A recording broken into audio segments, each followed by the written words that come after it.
नमस्कार, हूनबिल टीवी देख रहे हैं आप। मैं हूं आपके साथ विशाल गर्ग। खबरों की शुरुआत करेंगे बड़ी खबर से। उत्तराखंड के मुख्यमंत्री पुष्कर सिंह धामी की सरकार के 5 वर्ष पूरे हो गए हैं। सीएम धामी ने इस पर प्रदेश वासियों को संदेश भी जारी किया है। आपके स्नेह, विश्वास और आशीर्वाद से मुख्य सेवक के रूप में जनसेवा के 5 वर्ष पूरे हो गए हैं। सीएम धामी ने प्रधानमंत्री नरेंद्र मोदी के मार्गदर्शन में डबल इंजन सरकार के प्रयासों से यूसीसी, नकल विरोधी कानून, धर्मांतरण विरोधी कानून, सख्त भू कानून और मदरसा बोर्ड समाप्ति जैसे ऐतिहासिक फैसले किए जाने का उल्लेख भी किया है। सरकार ने 34,000 से अधिक युवाओं को पारदर्शी भर्ती के जरिए नौकरियां दी। महिलाओं को 30% क्षेत्रीय आरक्षण, 4 धाम विकास, पर्यटन वृद्धि, निवेश और रोजगार को भी बढ़ावा देने का दावा किया गया।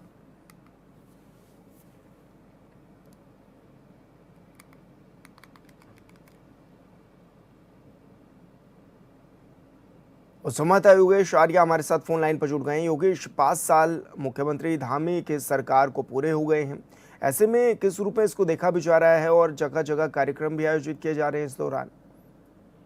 देखिए, बिल्कुल विशाल, जिस तरह से देखा जाए कि आज जो 5 साल जो है मुख्यमंत्री पुष्कर सिंह धामी ने अपने कार्यकाल के किए हैं, उनको लेकर के सेवा, सुशासन, समर्पण थीम पर कार्यक्रम आयोजित किया जा रहा है। सेवा सप्ताह जो है चलाया जाएगा और जगह पर कार्यक्रम आयोजित किए जा रहे हैं। ऋषिकेश में आयोजित कार्यक्रम में मुख्यमंत्री पुष्कर सिंह धामी पहुंचे हैं, जहां पर का स्वागत किया गया है।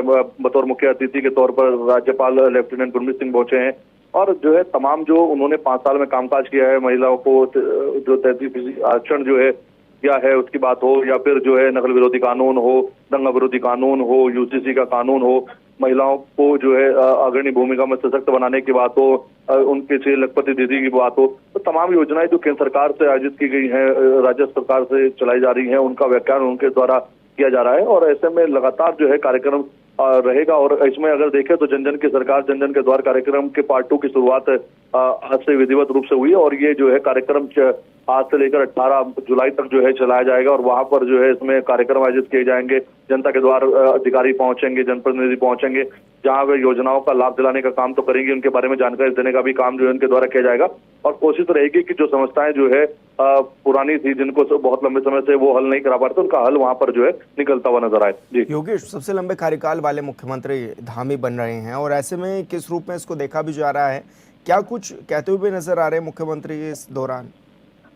देखिए, उन्होंने सीधे तौर पर कहा है कि उन्होंने सेवा को काम किया है, सुशासन पर काम किया है, समर्पण उन्होंने भावना से उन्होंने काम किया है और यही उन्होंने इसलिए थीम दिया है, सेवा, सुशासन और समर्पण। और जनता के बीच लगातार जो है उनकी लोकप्रियता की बात हो, जनता के बीच वो सीधे मिलने की उनकी जो कार्यशैली रही है, जनता से जुड़ाव रहा है, वो कहीं ना कहीं एक जनता का विश्वास रहा कि वो जनता के विश्वास के चलते जो है ऊपर अगर हम देखें तो ये जनता का विश्वास भी था। और इसके साथ साथ जो पार्टी लेवल पर भी उनके कार्य को परखा गया, उस पर भी जो है उनके ओर से विश्वास था। और यही बात है जिसमें 5 साल जो है कहीं ना कहीं उन्होंने पूरे किए हैं, लंबा कार्यकाल उनका हुआ है और ये अब जो है कहीं ना कहीं उसकी तरफ बढ़ रहे हैं। और निश्चित तौर पर अगर देखें तो ये जो पूरे इस 5 साल के कार्यकाल के कामकाज है उन्होंने बताया और जनता का इसमें धन्यवाद भी किया है।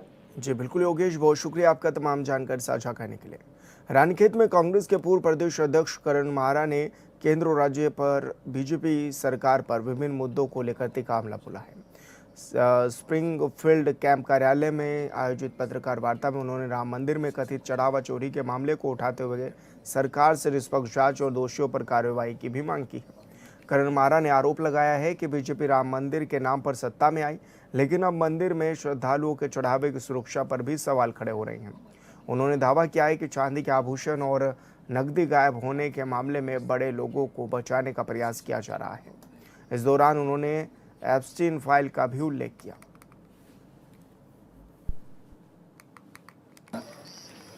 क्या निर्मम हत्या की उसके जो जनरल पार्टी मंदिर वहीं बनाएंगे का नारा देके भारतीय जनता पार्टी और आरएसएस ने देश की सत्ता पे कब्जा किया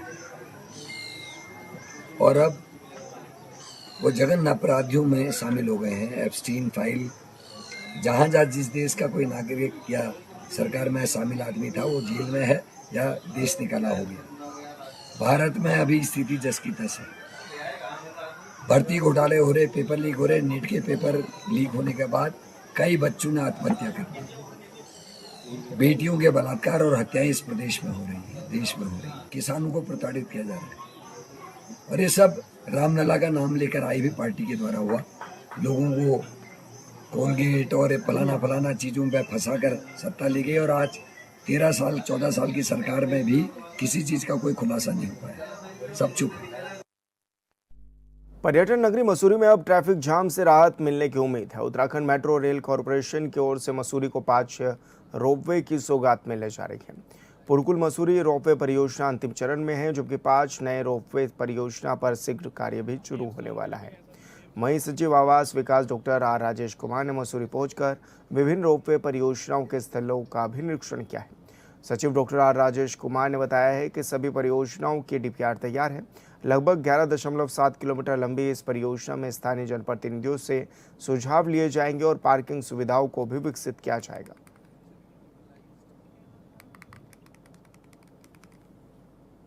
जो मसूरी रोपवे का विकसित किया जाना है उत्तराखंड मेट्रो कॉरपोरेशन द्वारा, उसकी फील्ड सर्वे के लिए हम लोग यहाँ पे आए हैं। और ये अलाइनमेंट हम लोगों ने एक तरीके से पहले भी जो है इसको चेक किया है, इसका सर्वे भी हुआ है, तो उसको रीचेक करने के लिए और बाकी जितने भी स्टेक होल्डर्स हैं उनसे विचार विमर्श करने हेतु हम लोग यहाँ पे आए हैं। इसमें देखिए टोटल जो रोपवे का लेंथ है वो 11.7 किलोमीटर का है। और अब यहाँ हम लोग जो है GMBN होटल पे हम लोग खड़े हैं, और जो हमारी प्लानिंग है वो ये है कि अभी किंग क्रेक से जो है GMBN होटल को जोड़ते हुए बाकी जो दूसरे पॉइंट्स हैं, जैसे हमारे लाइब्रेरी चौक है, हमारा जॉर्ज एवरेस्ट है, लाल टिब्बा है, कैमल बैक है और केम्प्टी फॉल है, ये हमारे जो है मेन मुख्य पड़ाव होंगे जिनको हम कनेक्ट करेंगे। और संवाददाता शुभम ग्यारोला हमारे साथ फोन लाइन पर जुड़ गए हैं। शुभम, किस तरह से रोपवे का काम अभी जारी भी है और कब तक सुचारू हो जाएगा रोपवे? जी बिल्कुल, मैं आपको बता दूं कि मसूरी रोपवे काम जो है काफी समय से लंबित है, लेकिन अब कहीं ना कहीं वो अपने अंतिम पड़ाव में आ रहा है। उसी को देखते हुए जो आवास विकास के सचिव साहब थे उन्होंने मसूरी का एक दौरा किया और मसूरी को जिस तरीके से ट्रैफिक को देखते हुए सबका जो है एक प्रोग्राम बनाया गया कि मसूरी में 5 रोपवे और लाई जाएगी, जो लाल टिब्बा के लिए हो गई, जॉर्ज एवरेस्ट के लिए हो गई, लाइब्रेरी चौक के लिए हो गई, चिट चौक रेड के लिए हो गई, कैमल बैक रोड के लिए हो गई, वह केम्प्टी फॉल्स होगी, जिससे जो मसूरी में ट्रैफिक का जो है बोझ बढ़ता है वो कहीं ना कहीं कम हो सके और पर्यटकों को नई नई चीजें देखने को मिले, जिससे मसूरी विकास और जो यहाँ की आर्थिक स्थिति उसमें काफी बदलाव और सुधार आ सके। जी शुभम, किस तरह का टारगेट लेकर के चला जा रहा है अभी और कब तक इसको सुचारू भी किया जाएगा, क्या अभी तक जानकारी मिल पा रही है? जी अभी कहीं ना कहीं इसमें 2-3 महीने का समय और कहा जा रहा है कि 2-3 महीने का समय इसमें और लग जाएगा, लेकिन जो नई रोपवे है उनमें जो है अभी सर्वे पूरा हो चुका है। कहीं ना कहीं टीमें अब जो है जो रोपवे का जो पुरकुल वाली रोपवे का काम है पूरा हो जाएगा, उसको देखते हुए जो है नई रोपवे की तैयारी शुरू की जाएगी और कहीं ना कहीं जल्दी मसूरी को नई सौगात मिलेगी, जिससे टूरिज्म जो कहीं ना कहीं मसूरी का बढ़ेगा। जी बिल्कुल शुभम, बहुत शुक्रिया आपका तमाम जानकारी साझा करने के लिए। देहरादून में सहसपुर के बैरागी वाला क्षेत्र में हुई एक हिंदू व्यक्ति की हत्या ने अब नया विवाद खड़ा हो गया है। आरोप है कि थाने के एसओ ने हिंदू पक्ष को बुलाकर मुस्लिम पक्ष का साथ दिया और समझौते की भी कोशिश की। इसी को लेकर थाने में दोनों पक्षों में झड़प हुई और स्थानीय लोगों ने थाने में घेराव भी किया। पहले भी एसओ पर कार्रवाई में ढिलाई के आरोप लगे हैं। वहीं सीओ विकासनगर ने बताया है कि उन्होंने ग्रामीणों की बातें सुनी हैं, उनका ज्ञापन लिया है और उचित कार्रवाई करने की बात भी कही है। कल दोपहर में 1:30 बजे के आसपास मेरे छोटे भाई को एसएचओ साहब का फोन आया, प्रदीप सिंह रावत, जो सहसपुर थाना क्षेत्र के अध्यक्ष हैं, कि आप 2-4 लोग थाने में आ जाओ, कुछ बातचीत करनी है। तो छोटे भाई ने मुझे फोन किया और मैं उनको लेकर के जो थाने में पहुंचा। तो आते ही थाने में देखता हूँ एसी केबिन में साहब बैठे हुए, हमको भी अंदर बुलाया गया और हमें बोला कि आप बैठ जाओ। जैसे हम कुर्सी पे बैठे, हमारे पीछे जो पर्दे के पीछे उन्होंने इन तीनों मुख्य आरोपियों को बिठा रखा है, आजम और अमान और साबिज। और जैसे हम कुर्सी पे बैठते हैं तो ऐसा साहब उस लड़की को आवाज लगाते हैं, इधर आ। वो लड़का उठ के आया और आते जो मेरे से हाथ जोड़ के माफी मांगने लगा। जैसे उसकी माफी मांगने से मेरे भाई वापस आ जाएगा, ऐसे उसके मेरे बीच में खिंचता नहीं है। हम आज उनकी शिकायत करने के लिए आए हैं और ऐसे साहब ने ये भी कहा कि ये छोटे बच्चे हैं, इनकी जिंदगी बर्बाद होगी और क्या चाहते हो उससे ज्यादा तुम, ऐसा बोला। फिर धिक्कार के हमें जो केबिन से बाहर निकाल दिया। ये सीओ साहब के माध्यम से ज्ञापन दिया है और ये मांग की है कि जो इस मेरे भाई के विनोद कश्यप के हत्याकांड के इसमें जो टीम इसकी जांच कर रही है, पूरी टीम को जो है यहाँ से तबादला किया जाए, नई टीम गठित की जाए। देखिए, बैरागी वाले में जो दुखद घटना हुई थी, उनके जो परिजन हैं उनको कुछ थाने के संबंध में कुछ शिकायतें थी, जिसके संदर्भ में उन्होंने एक कॉल की थी आज थाने के घेराव की। तो उसी संदर्भ में हमने पुलिस बल भी नियुक्त किया था और उनके जो मांगे हैं वो हमने ज्ञापन के रूप में ले लिए। इसके संबंध में मैं एक राजपत्रित अधिकारी द्वारा उसकी प्रारंभिक इंक्वायरी कराई जाएगी और उसमें उचित कार्रवाई की जाएगी। देखिए, फैसला इसमें आप जैसा कि उनका कहना है उसमें थोड़ा उनको जो भी कंफ्यूजन हुआ उसकी स्थिति हुई कंफ्यूजन की, क्योंकि सुबह 8 बजे दाखिला हो चुका था मुलजिमों का और उनका सुसंगत धाराओं में ही माननीय न्यायालय से रिमांड लिया गया। तो फैसले जैसी कोई एंगल इसमें प्रथम दृष्टया नहीं प्रतीत होता। जो भी कार्रवाई होगी वो विधि सम्मत कार्रवाई होगी। मैं बस यही आश्वस्त करना चाहता हूँ आपके माध्यम से पीड़ित परिवार को भी और सामान्य जनता को भी, जो भी कार्रवाई होगी वो विधि सम्मत कार्रवाई होगी। देहरादून में रायपुर थाना क्षेत्र के रिंग रोड स्थित शराब के ठेके के बाहर दो पक्षों में विवाद हो गया और विवाद में फायरिंग भी चल गई। इस घटना में दो युवक गोली लगने से घायल भी हो गए। सूचना मिलते ही पुलिस मौके पर पहुंची और एहतियातन के तौर पर शराब का ठेका समय से पहले बंद करा दिया। दोनों घायलों को अस्पताल इलाज के लिए पहुंचाया गया, जबकि पुलिस हमलावरों की तलाश में भी जुटी हुई है।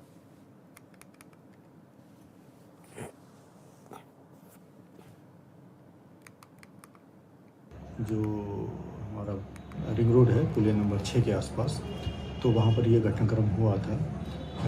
कुछ व्यक्तियों के द्वारा बताया गया कि वो जो ये अंग्रेजी शराब का ठेका है उसके बाहर खड़े हुए थे और उन्होंने कुछ लोगों को अपनी तरफ भागते हुए देखा और एक उन्होंने फायर की आवाज़ सुनी और दोबारा जो है एक और उनके द्वारा जो फायर की आवाज़ सुनी गई।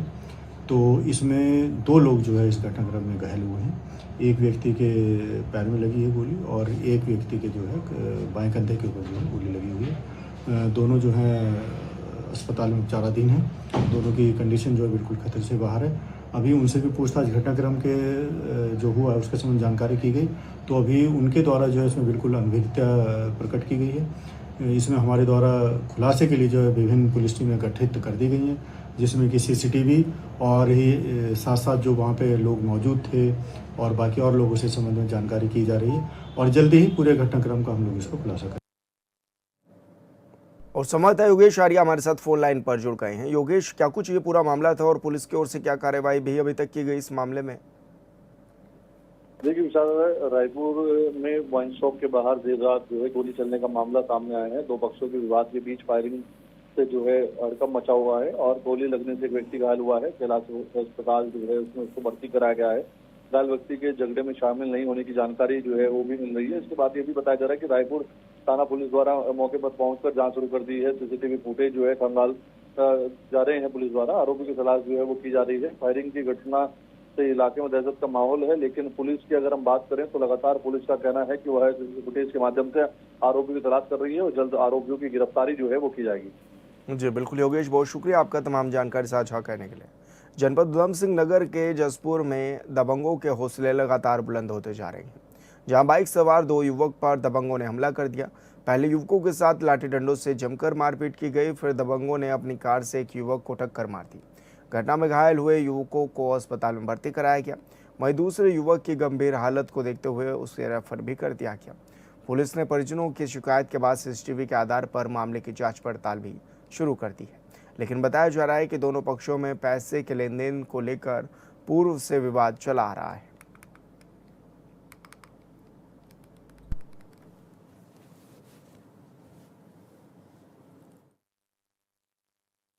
वादी रईस अहमद निवासी भट्टा कॉलोनी जसपुर के द्वारा अपने भाई मोहसिन और उसके दोस्त मोहम्मद वली जो बाइक पर सवार होकर कहीं जा रहे थे, उनके साथ कार पर सवार कुछ युवकों के द्वारा लाठी डंडों से मारपीट करने एवं गाड़ी चढ़ाने के संबंध में तहरीर दी गई, जिस पर अंतर्गत धारा 3 सब क्लॉज 5, 109(1), 117(2), 191(2), 191(3), 351(3) और 352 भारतीय न्याय संहिता के अभियोग पंजीकृत कर अभियुक्तों की गिरफ्तारी हेतु टीमें रवाना की गई। उक्त टीमों के द्वारा उक्त घटना में शामिल 3 अभियुक्तों फैजान पुत्र इदरीस, मोहम्मद शोएब पुत्र मोहम्मद सोहेल और फैज आलम पुत्र इदरीस अहमद को गिरफ्तार करने में सफलता हासिल की है। अन्य अभियुक्तों की गिरफ्तारी हेतु प्रयास जारी हैं। तीनों अभियुक्तों का चालान माननीय न्यायालय किया गया है। धर्मनगरी हरिद्वार में हर की पौड़ी के सामने स्थित वीआईपी घाट पर भारतीय किसान यूनियन क्रांति के किसान महाकुंभ से महिला डांसर के फिल्मी गीतों पर डांस करने का वीडियो सामने आया है। वीडियो में कुछ लोग डांसर पर नोट उड़ाते और मंच के सामने डांस करते हुए दिखाई दे रहे हैं। इसे लेकर धार्मिक गरिमा और सांस्कृतिक मर्यादाओं पर भी सवाल उठने लगे। भारतीय किसान यूनियन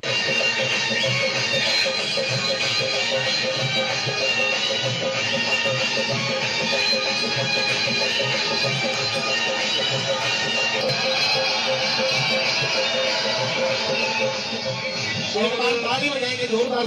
भारतीय किसान यूनियन वर्मा ये भी 500 का सहयोग पुरस्कार सभी भाइयों को।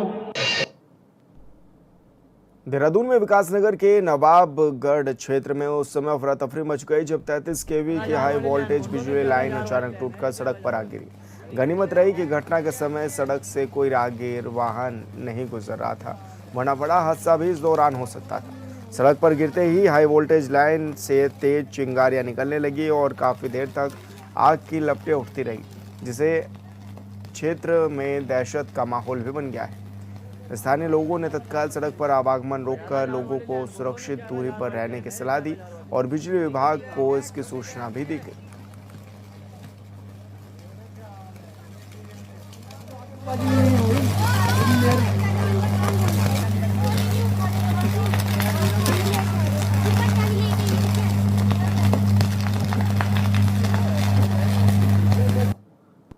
उत्तराखंड में मानसून ने दस्तक दे दी है। भूस्खलन, बादल फटने, बाढ़ और सड़क बाधित होने जैसी आपदाओं की आशंका बढ़ गई है। इसी को देखते हुए पूरे प्रदेश में आपदा से निपटने के लिए मॉक ड्रिल आयोजित की गई।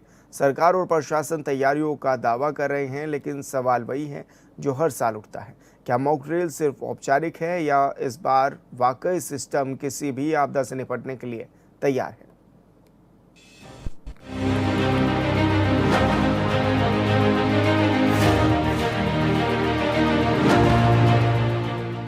पहाड़ों में मानसून की एंट्री के साथ ही उत्तराखंड में आपदा का सीजन भी शुरू हो गया है। राज्य के कई जिले भूस्खलन, फ्लैश फ्लड, बादल फटने और नदी नालों में उफान की लिहाज से बेहद संवेदनशील माने जाते हैं। इसी को देखते हुए राज्य सरकार ने पूरे प्रदेश में आपदा प्रबंधन की तैयारियों को परखने के लिए 13 जिलों में 66 जगहों पर मॉक ड्रिल का आयोजन किया गया है और राज्य के सीएम ने कंट्रोल रूम से निगरानी की।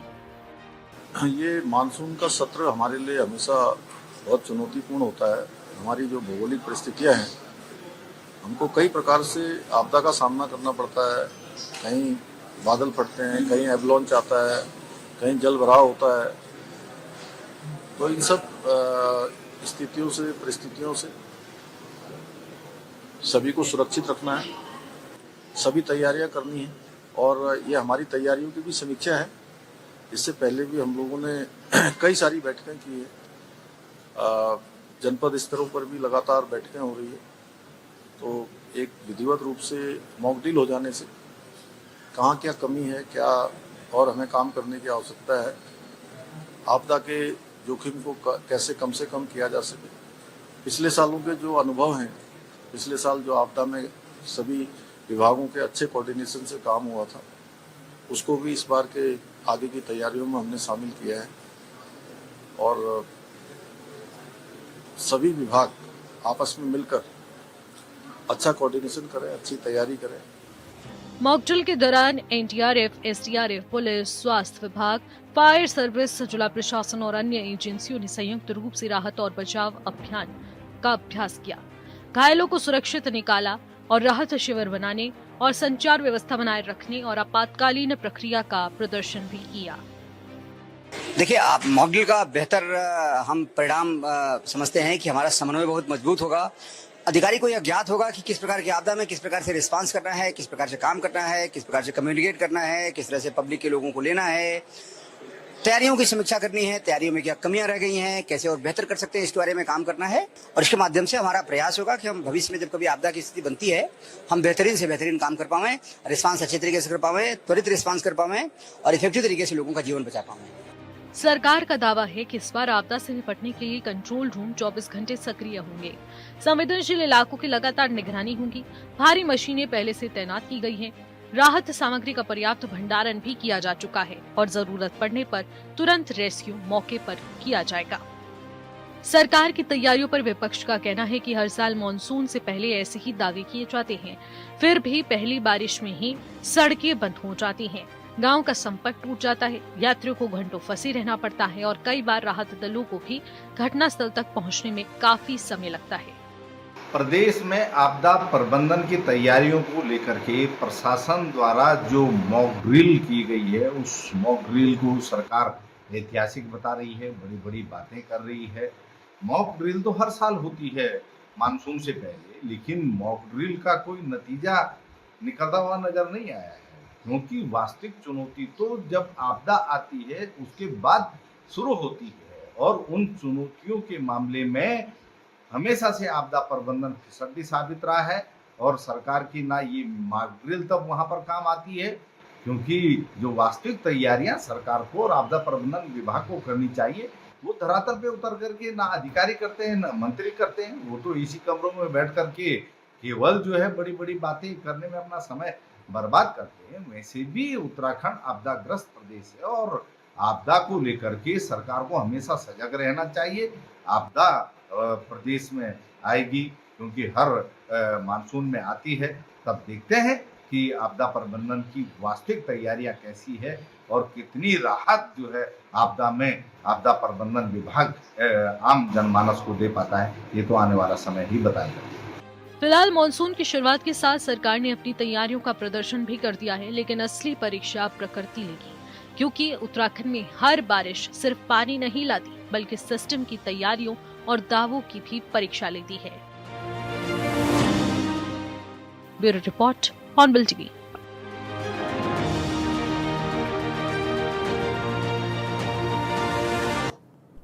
और फिलहाल इस बुलेटिन में मेरे साथ इतना ही। आप देखते रहिए हॉर्नबिल टीवी। नमस्कार।